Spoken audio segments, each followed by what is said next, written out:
Preview.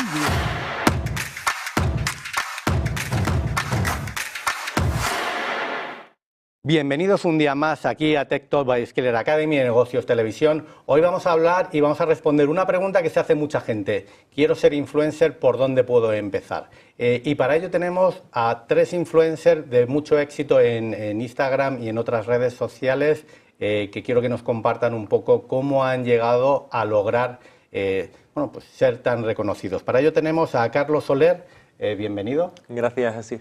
Buenos días.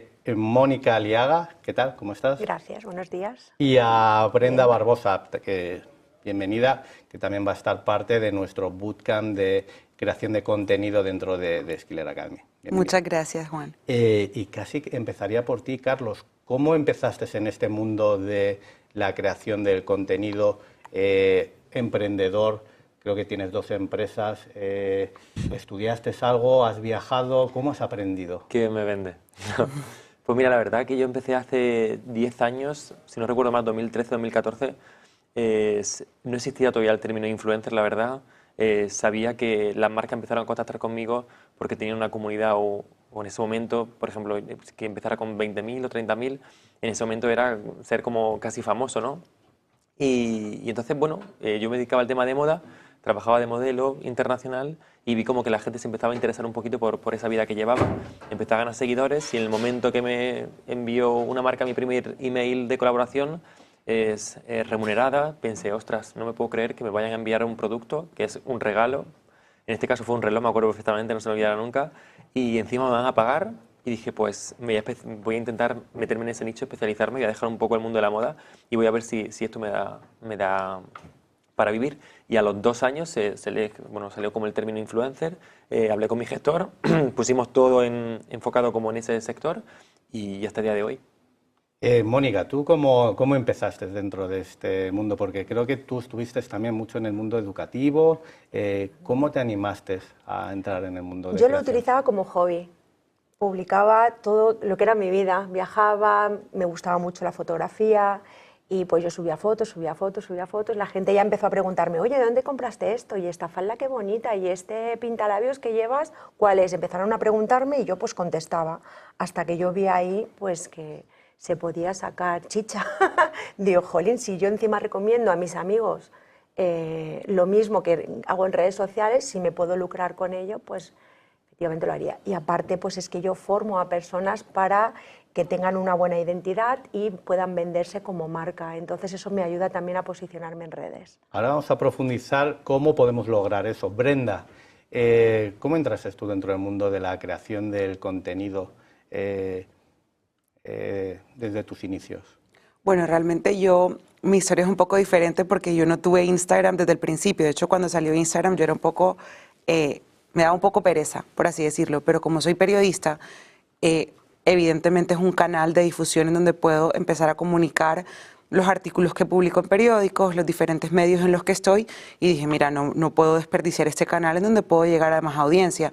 Y ese fue como mi inicio. Evidentemente ahora, igual que Mónica, pongo mi vida, pongo lo que hago, y como Carlos, se ha vuelto más también un hobby en donde puedo remunerar el contenido que comparto. Y Carlos, ¿cómo se te ocurre el contenido que tienes que crear? O sea, porque parece fácil, pero no es tan fácil pensar que... O sea, realmente, en cuanto al contenido, por ejemplo, que yo creo que ahora estoy un poco más enfocado al tema de frases, poner un poco mis sensaciones o el momento en la vida que estoy llevando ahora, ¿no? Y luego también hago mucho el tema de viaje. Realmente, ahora, a día de hoy, el contenido me sale solo. O sea, a lo mejor de un viaje me salen, pues no sé, me lo invento, 50 reels y 50 posts. Me sale solo, ya como que te cogí esa dinámica. Al principio sí que es verdad que tenía que estructurar y crear una estrategia, decir que subo un lunes, que subo un martes, que subo un miércoles. A día de hoy, y ya teniendo una comunidad un poco más grande, subo realmente lo que me apetece y lo que vibra conmigo en ese momento. Wow, eso de que te cree el contenido, o sea, te salga ya solo. Mónica, ¿cómo lo haces? Porque yo aquí, cada día que hacemos el programa, y es cada semana, pensar lo que tenemos de qué podemos hablar, a quién podemos traer, es todo un reto. Llevamos 3 años creando contenido y es un reto, y es un programa a la semana. En vuestro caso es creación de contenido diaria. Sí. ¿Cómo se te ocurren a ti las ideas? Bueno, yo es que programo mucho. O sea, soy muy organizadora. Entonces, para mí, el perfil influencer existen dos. El que lo hace natural todo y es espontáneo, y luego el que se organiza. Entonces, dependiendo de lo que vayas a tener que hacer durante esa semana, pues me organizo puntualmente la estrategia que voy a llevar. Pero también te digo que soy muy espontánea también y casi siempre subo muchas cosas que se te ocurren en el momento. ¿Y tú, Brenda, cómo se te ocurren todas esas ideas? Realmente yo tengo una persona en mi agencia que me ayuda un poco a llevar el tema del contenido, sobre todo en el Instagram de la agencia, porque sí es verdad que es espontáneo y te van surgiendo cosas sobre la marcha. Creo que tener un orden y un cronograma, sobre todo cuando es una agencia o una marca o un negocio el que tienes que comunicar, sí es importante tener como todo un planning muy claro y una estrategia muy marcada de qué quieres comunicar y cómo comunicarlo. Cuando es un perfil como el de Carlos, que es más personal y es un influencer, que es su vida, pues ya te va surgiendo un poco más. Es diferente. ¿Qué contenido ha sido el que ha tenido más éxito, por ejemplo, en tu caso, Carlos? Pues, bueno, había habido un poco de todo. Yo creo que o sea, no se trata un poco de cuál es la llave del éxito, ¿no? Porque a lo mejor lo que me funciona a mí no le funcionan a ellas, o lo que le funciona a ellas no me funciona a mí, pero si yo tuviera que decirte, pues son momentos picos fuertes de mi vida. Vamos a profundizar ahora, pero vamos a hacer una pequeña pausa. Vamos con Eva para que nos cuente la llegada de Trump y volvemos aquí a TikTok. Continuamos aquí en TikTok by Skiller Academy, en Negocios Televisión, hoy hablando de cómo llegar a ser influencer, y para ello estamos hablando con Carlos, con Mónica y con Brenda. Hemos visto cómo empezar a trabajar esa marca personal, pero uno de los retos es cómo acercarse a las marcas. Brenda, ¿cómo alguien que empieza en este mundo puede acercarse a una marca? ¿O cómo serían los trucos para acercarse a una marca? Bueno, yo pienso que hoy en día estamos en un mundo que es tan competitivo y tan diverso, que la clave es ser auténtico. No es tanto los números ni la cantidad, sino la calidad. Qué tipo de contenido publicas y cómo puedes lograr conectar con tu audiencia desde tu verdad y tu propósito. Cuando eres una persona auténtica y lo que comunicas es verdadero, es real, es cercano, estás mostrando tu vida, pero también estás dando consejos que son reales, muestras tu vulnerabilidad, lo que te pasa día a día, das consejos sobre eso. Y si en esos consejos pues estás metiendo una marca, estás metiendo un servicio, pero porque realmente te ha funcionado, ahí vas a conectar con tu audiencia, porque estás hablando con la verdad. Creo que ese para mí es la clave. Mónica, ¿cómo se acercan las marcas a ti o te acercas tú a las marcas? Pues las dos cosas. Hay marcas que te escriben y quieren colaborar contigo porque han visto tu contenido y creen que coincide con el valor de la marca, y entonces quiere que tu audiencia conozca su marca. Y luego hay otras veces que, por ejemplo, a mí me interesa alguna marca en específica, pues porque la utilizo y me gustaría recomendarla, y bueno, pues hablo con la marca, le escribo directamente y hacemos acuerdo. Carlos, has estado trabajando con muchas marcas. Women's Secret, con Úrsula Corberó, Elsa Pataki, Dulceida. ¿Cómo te acercas a las marcas o se acercan ellas a ti? Bueno, como dice Mónica, depende un poco de la campaña. En este caso, al ser cosas muy grandes, ha sido directamente la marca la que contactó conmigo o quiso contar conmigo para una campaña puntual. Pero como dice Mónica, si hay alguna marca que te pueda interesar o algo que tú usas diario, pues por crear una sinergia un poco con la marca y decir, oye, pues si le escribo, a lo mejor él está interesado en mi perfil, y al final, como lo que decía Brenda, como vas a vender algo que es verdad, porque realmente ya lo estás usando, pues si sale una colaboración o algún tipo de colaboración pues remunerada, pues mejor que mejor, ¿no? De hecho, habláis de esa autenticidad. Es importante, ¿no, Carlos? Ser auténtico. Es muy importante crear marca personal, es muy importante ser lo más transparente posible. Yo creo que si me dijeras cuál ha sido uno de mis éxitos en redes sociales, te diría el mostrarme tal y como soy, ser lo más transparente posible. Al final, la gente que te ve el día a día es como lo que estamos hablando aquí, ¿no? Eligen tu cadena. En el momento que no te vean, tu forma de comunicar no les encaje o cualquier cosa no le guste, hay 18.000 cadenas que cada uno tiene su propio presentador, pues pasan a otro influencer, cambian de cadena y se va. Entonces, por eso hay que alimentar tanto las redes sociales día a día, porque al final tienen que elegir vernos a nosotros, y cuanto más auténtico, obviamente, muchísimo mejor. Mónica, Brenda, ¿cómo lo veis? ¿Hay que ser auténtico? ¿Hay gente que no es auténtica? Hay gente que no es auténtica. Ten en cuenta que hay gente que hace de actriz o de actor para una marca que está muy bien. Y luego está la autenticidad. Yo creo mucho en la autenticidad, porque al final te va a salir todo tan natural que la gente va a creer en ti. Es que es como en la vida cotidiana. Tú crees a una persona que está siendo transparente, como dice Carlos. Entonces, en cuanto actúas, ya la gente no cree en ti. ¿Cómo lo ves, ¿Verdad? Brenda? Sí, absolutamente de acuerdo con Mónica, pero también creo que hay que diferenciar la vida real de las redes sociales. Y por más de auténtico que seas y quieras comunicar todo de la manera más real y transparente, pues también tienes una vida privada. Y eso hay que saber controlarlo muy bien para que no entre en tu vida una especie de presión por no tener algo que es para ti, que es único, que es para los tuyos. Entonces también creo que es importante mantener esa línea, o por lo menos en mi caso, yo intento hacerlo. Sí, comunico mi vida, comunico lo que hago hasta un punto. Y en este tema de autenticidad, se habla mucho de esos influencers que son inteligencia artificial o no son reales. ¿Cómo veis? ¿La gente va a confiar en alguien que no es real? Claro, o sea, no creo que a lo mejor la palabra sea confianza, pero sí lo veo una estrategia o, por así decirlo, una innovación en la que la gente va a seguir esa plataforma simplemente porque ha innovado o porque se ha hecho viral en ese momento, y todo el mundo tiene que seguir a esa cuenta porque, ay, no sigues a esta cuenta que es de inteligencia artificial, porque al final, como a día de hoy todavía alucinamos con las cosas que es capaz de hacer, es como, pues bueno, la sigo y si me cuela un producto, pues la voy a seguir siguiendo igual. Entonces, yo creo que sí puede llegar a tener esa rentabilidad o a capaz de vender productos y ganarse la confianza de la gente. Brenda, Mónica, ¿cómo lo veis? ¿La inteligencia artificial Yo abordará? creo que esto es como antiguamente en las películas. Las películas al principio pues se grababan de una manera y luego fueron evolucionando con efectos especiales. Yo creo que aquí en redes sociales es más o menos lo mismo.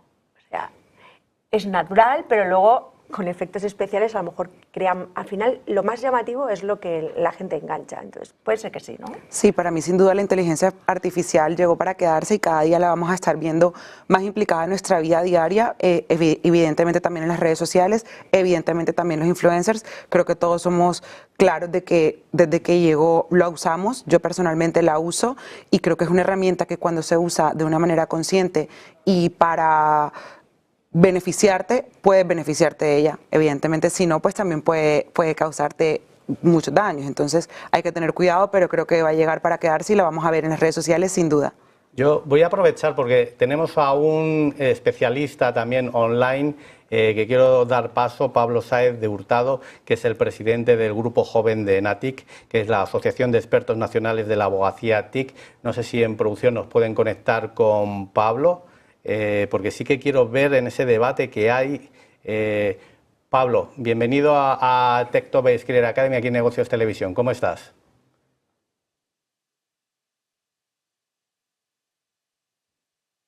Espera, Pablo, creo que estás muteado. Buenos días, buenos días. Un placer estar con vosotros. Fenomenal. Gracias. Estábamos hablando de esa inteligencia artificial en un mundo en donde esos influencers, esos comunicadores son una pieza clave. Parece que muchas empresas empiezan a pensar en la IA como una opción para comunicar. Y quería que me contaras ese caso polémico de Air Canada, que creo que se llamó Mozart, en donde parece que un chat la lió. Cuéntanos qué pasó con Air Canada y este bot. Muy bien, muy apropiado la pregunta. Pues sí, porque efectivamente, como todas las empresas ahora están queriendo implementar a lo bestia la AI Agent, pues desde luego es muy oportuna. No obstante, hay que decir que eso era un chatbot bastante, digamos, rudimentario. Ahora hay unas cuestiones de inteligencia artificial generativa mucho más destacadas. Pero eso fue un caso muy polémico porque el señor Mozart falleció su abuela y entonces preguntó por el chatbot de la empresa Air Canada que si había algún tipo de bonificación para poder hacer un cambio de vuelos, etcétera, por causa de fuerza mayor. Y efectivamente el chatbot le dio una información totalmente errónea y en contra de los estatutos y la publicidad que tenía la propia página web, que también podía haber cotejado él, pero en fin, confió a ciegas en el chatbot le dijo que estaba bonificado y efectivamente cuando fue a comprarlo luego resulta que no optaba a esa posibilidad. Y entonces él contactó con la aerolínea como consecuencia de esa falta de descuento y entonces le ofrecieron una compensación de $200 y le dijeron que no y puso una demanda y efectivamente la ganó. Lo curioso del caso y lo cual lo hace bastante relevante porque es el primero destacado a nivel de jurisprudencia de esta cuestión de la responsabilidad civil extracontractual que puedan tener bueno, pues esta tecnología disruptiva, aunque insisto que no son los chats hiperpotenciales que hay ahora mismo, los chatbots, es que escribió el argumento Air Canada de que el chatbot tenía una autonomía jurídica propia, que por lo tanto ellos no tenían que responder, cosa que por supuesto el tribunal dijo que no procedía en absoluto ese argumentario, y está plenamente alineado con la legislación europea que dice que tiene que responder el proveedor del servicio, el implementador, etcétera. ¿Y cómo está? Porque ahora hay un debate en asignar esa personalidad jurídica a estos bots, a esta IA. ¿El debate está en vías de aclararse o parece que va para largo? Bueno, los juristas siempre sabemos discernir entre de facto y de jure, ¿no? Una cosa es lo que ocurra en la realidad y otra cosa es lo que el derecho se resista o no que ocurra. Entonces, ya desde el año 2017, una comisión de expertos de la Unión Europea dijo que jamás se iba a reconocer persona jurídica. Claro, la tecnología ha avanzado mucho, entonces el machine learning era muy incipiente, estaba el deep learning, etcétera, pero ahora efectivamente con las redes neuronales y los grandes modelos de lenguaje, con esta capacidad que estamos viendo ahora mismo en la comitiva de Trump, pues desde el CEO de Nvidia hasta más, lo cual es representativo del poder que tiene esta tecnología, podría cambiar. Pero efectivamente la Unión Europea ya en 2017 dijo que nunca reconocería a esta persona electrónica por dos razones. La primera, porque rompería totalmente el binomio clásico del derecho romano, persona-cosa. Y esto sería una cosa con una especie de personalidad autónoma. Y la segunda cosa es porque no podemos otorgar un patrimonio propio a una entidad que no es una persona estricto sensu. Entonces, claro, ¿qué ocurriría con esa responsabilidad si no tiene patrimonio propio? Pues, Pablo, te agradezco esta intervención. Creo que vamos a tenerte un día aquí para que profundices un poco en este tema que a mí me parece súper interesante. Y de nuevo, gracias por estar hoy con nosotros aquí en TechTalk. Muy bien, muchas gracias. Carlos, parece que esta idea de usar los bots no es muy segura por el momento y sobre todo si tienen autonomía. Pero hay mucha gente que dice, ¿cómo puedo empezar a ser creador de contenido si no tengo muchos recursos? ¿Hace falta muchos recursos para poder empezar a ser un creador de contenido? Realmente yo, todos los casos de éxito que he conocido de gente y de amigos míos que ahora tienen 8 millones de seguidores, se han empezado en su casa con los mínimos recursos en una habitación no estética, por así decirlo. Yo creo que al final esto es como un poco el gimnasio. ¿Quieres abdominales? Pues ve todos los días al gimnasio. Pues esto, ¿quieres ser viral o quieres posicionarte en redes sociales? Pues es muy constante con el contenido. Es muy difícil subir un vídeo al día, pero hay que hacerlo. Entonces yo creo que ahí está un poco el éxito, no en los recursos, sino en la constancia. Brenda o Mónica, ¿hace falta recursos para empezar a ser un creador de contenido? Yo creo que no hace falta recursos porque, como dice Carlos, con lo básico puedes empezar y la constancia, pero sí que recomendaría formarse, porque hay mucha competencia y te tienes que, tienes que hacerte como de notar. Y para ello tienes que ser muy profesional, pues profesionalizarte en aprender a hacer fotografía, porque no es lo mismo hacer una buena foto, subir una buena foto que una mediocre, o saber montar un vídeo, o saber comunicar, es muy importante. Entonces, para mí es esencial que haya una pequeña formación. Hay muchas formaciones hoy en día que pueden ayudarte a crear ese contenido de valor. Brenda, ¿cómo lo ves? Porque yo publiqué un post el viernes, porque vinisteis a la academia preparando este bootcamp maravilloso que vamos a tener de creación de contenido. Siempre salís bien en las fotos. ¿Cómo lo hacéis? Y yo salgo siempre mal. Aquí en producción se me dice, sonríe, ahí con una sonrisa forzadilla. Y vosotras os sale natural. ¿Cómo se hace, Brenda? Bueno, yo creo que en ambos casos estoy de acuerdo. No se necesitan grandes recursos, digamos, económicos o de producción o tener equipo. Yo pienso que si tienes el mayor recurso que tienes que tener para ser un influencer son las ganas y lo que decía Mónica, intentar siempre hacerlo lo mejor posible. Si tú haces un video que de pronto no está bien editado, que no tiene una buena calidad de imagen, que no tiene la suficiente, digamos, que no va a destacar en las redes sociales, pues no vas a destacar tú tampoco. Entonces sí es importante formarte y buscar esa manera de hacerlo cada día mejor. Y la constancia, que es una palabra que dijo Carlos, me parece fundamental. Si tú solamente pones un día un video y se te puede hacer viral ese video, pero no continúas publicando, pues ese momento estallido de fama va a quedar ahí, pero si tú aprovechas eso y todos los días creas contenido pues de valor, que esté bien, de calidad, que estás compartiendo un mensaje que impacte, pues seguramente vas a poder lograr vivir de eso. Evidentemente no va a ser en una semana, o sea, es algo que también creo que es importante resaltar. Para obtener una carrera de éxito vale la pena o sea, es el tiempo lo que te va a dar como eso. Y para salir en las fotos, pues simplemente sonreír y tener un poco de gracia. No sé cómo lo hacéis, es una incógnita. Yo me voy a apuntar al bootcamp para ver si aprendo a mejorar la comunicación. Carlos, pero aterrizándolo un poco, ¿qué dispositivos o aplicaciones utilizas? Yo, por ejemplo, pues tengo pues algo muy sencillito, un aro de luz, un micrófono de la marca Tonor y luego uso mucho CapCut y algún... ¿Qué usas tú más? ¿Usas el teléfono? Realmente, bueno, el teléfono 100%. Si te tuviera que decir qué teléfono, o sea, no salgo de iPhone, lo siento muchísimo. Es con lo que más trabajo. Si puede ser cuanto último es plan el iPhone 16, mucho mejor, el último modelo. Y luego utilizo micrófono, por supuesto. Va a hacer obviamente que tus vídeos sean más profesionales. Hay micrófonos de 20 euros, tampoco lo recomiendo, ya que te estás pues, comprarte un micrófono un poco más bueno, que oye, se puede empezar sin recursos, se puede empezar sin micrófono, pero conforme ya empieza a avanzar, pues un micrófono no viene mal. Y yo todo lo hago realmente con luz natural, no edito casi nada, no edito ya colores, los vídeos solo montaje, o sea, utilizo poquitas aplicaciones, porque al final lo que decíamos, cuanto más transparente, natural y directo lo has hecho, directo lo subes, mucho mejor. Mónica, tus trucos, ¿qué dispositivos utilizas o aplicaciones? Yo utilizo el iPhone y aplicaciones utilizo varias, depende. En fotografía utilizo el Lightroom y en edición de vídeo el CapCut. Antes hacía muchos vídeos, como dice Carlos, mucho más básicos, pero ahora me he dado cuenta de que la gente se engancha viendo los vídeos cuando pues tienen otro tipo de imágenes, o sea, metes efectos, metes sonidos, la gente se engancha más y se queda más tiempo a ver el vídeo. Entonces últimamente estoy jugando mucho con eso, metiendo ese tipo de ¿Brenda? tips.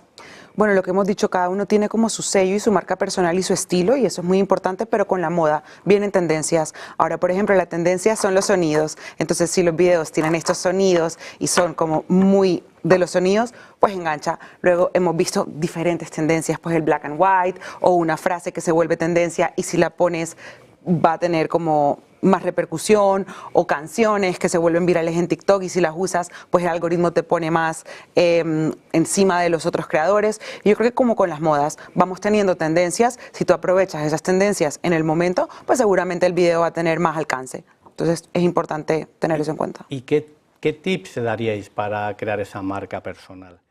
Porque todo el mundo lo dice, parece fácil, pero luego te pones y no es fácil. Carlos, ¿qué tips darías para decir, me hago marca personal? Lo que más te diría dos cosas. Uno, lo que hemos dicho, la constancia, ser muy constante. Y dos, buscar un nicho concreto. Si quieres hacer, por ejemplo, lifestyle y te estás un poco enfocando al tema de looks, pues quédate en looks y haz muchos looks y haz solo vídeos de looks. Y no hagas como decía mi abuela, ¿no? El que mucho abarca, poco aprieta, ¿no? Ahora comida, ahora soy foodie, ahora soy healthy, ahora hago deporte, ahora moda. O sea, intentar focalizar en un solo nicho, porque al final va a tener mucho más éxito que si abarcan muchos nichos y no sabes ni por dónde te están llegando. ¿Qué claves veis? Yo creo que para poder crear una marca personal es enfocarte en qué se te da bien a ti. Porque al final, si se te da bien algo, por ejemplo, haces deporte y se te da súper bien ir al gimnasio y hacer, pues yo qué sé, CrossFit, pues especialízate en eso, lo que dice Carlos. Tienes que ver qué se te da bien a ti para que puedas comunicar de una manera más sencilla y más transparente. La gente se va a afianzar más.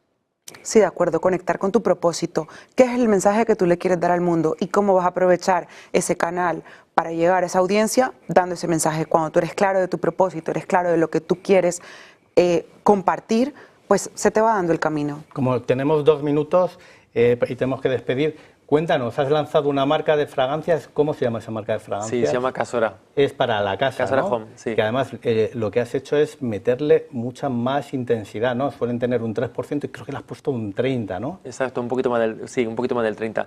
Pues nada, me metí en un nicho muy concreto que es el del hogar, porque me encanta el hogar y me encantan los ambientadores de hogar. Y pensé, voy a sacar algo que no exista. Entonces, ¿cuál es mi necesidad? Que durara muchísimo.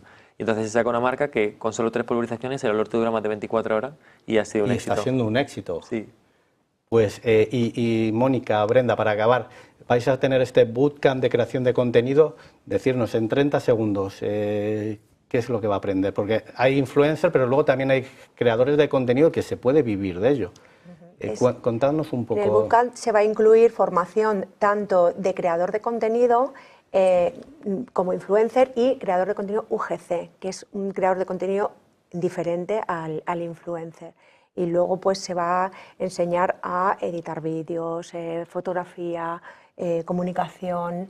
Va a ser muy completo. Sí, adicional también es importante resaltar que cualquier persona que se encargue de las redes sociales de una empresa o de una marca, como un community manager, también le vendría muy bien un curso como este, donde vamos a intentar enseñar cómo remunerar tu marca personal, cómo lograr sacar dinero de las redes sociales y cómo generar un contenido de una manera sencilla y a bajos recursos. Pues toda la gente que esté interesada en este nuevo proyecto, que yo creo que lo necesitan muchas empresas. Analizo el Instagram, TikTok de muchas empresas y creo que necesitan meterle ese aire fresco que tiene gente como Mónica, como Brenda o como Carlos. Y nada, nos vemos la semana que viene aquí en TikTok by Skeller Academy y seguiremos de cerca todo este proyecto.